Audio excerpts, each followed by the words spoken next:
Stay hungry stay foolish అన్న Steve jobs మాటలు అందరికీ తెలుసు. కానీ అసలు స్టే హంగ్రీ అంటే ఏంటో తెలుసుకున్నామా? ఒక్కసారి వెనక్కి వెళ్ళి చూద్దాం. మన పూర్వీకులకు Uber eats, Swiggy, Zomato, biryani hotels లేవు. రోజుకి ఒక్కసారైనా తినగలిగితే అదృష్టం, అది కూడా గగనం. ఆకలి వాళ్ళ పురోగతికి సహాయపడింది. వాళ్ళ ఆకలిని ఎంజాయ్ చేశారు. ఆకలి వాళ్ళ మెదడుని ఓ కొత్త లెవెల్కి తీసుకెళ్ళింది. ఆలోచించండి, ఆకలితో ఉన్నప్పుడు మనిషి ఏం చేస్తాడు? ఆలోచిస్తాడు, శోధిస్తాడు, వేటాడుతాడు. వేట వల్ల మనిషి జీవితం ప్రమాదకరంగా మారింది. తన ఉనికి ప్రమాదం అని గ్రహించి ఓ కొత్త మార్గాన్ని కనిపెట్టాడు. అదే వ్యవసాయం. అదే మానవ పరిణామానికి పడిన మొదటి అడుగు. ఫర్ సపోజ్, ఒక గేదెని అడవిలో వదలండి, అది గడ్డిని మాత్రమే తింటుంది.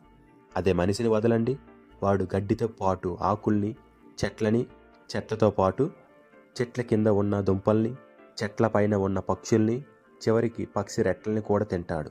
మనిషి ఇప్పుడు గందరగోళంలో ఉన్నాడు. వాడుకంటూ ఒక సెపరేట్ ఫుడ్ లేదు. వాడికి ఏం తినాలో అర్థం కాక కన్ఫ్యూజన్లో తింటున్నాడు. తిండి విషయంలో ఒక బర్రెకి ఉన్న క్లారిటీ మనిషికి లేదు.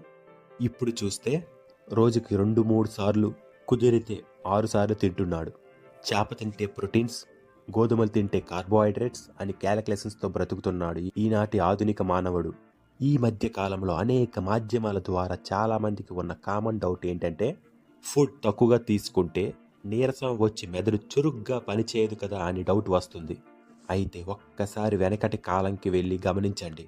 పూర్వం ఆహారం సరిగ్గా దొరికేది కాదు.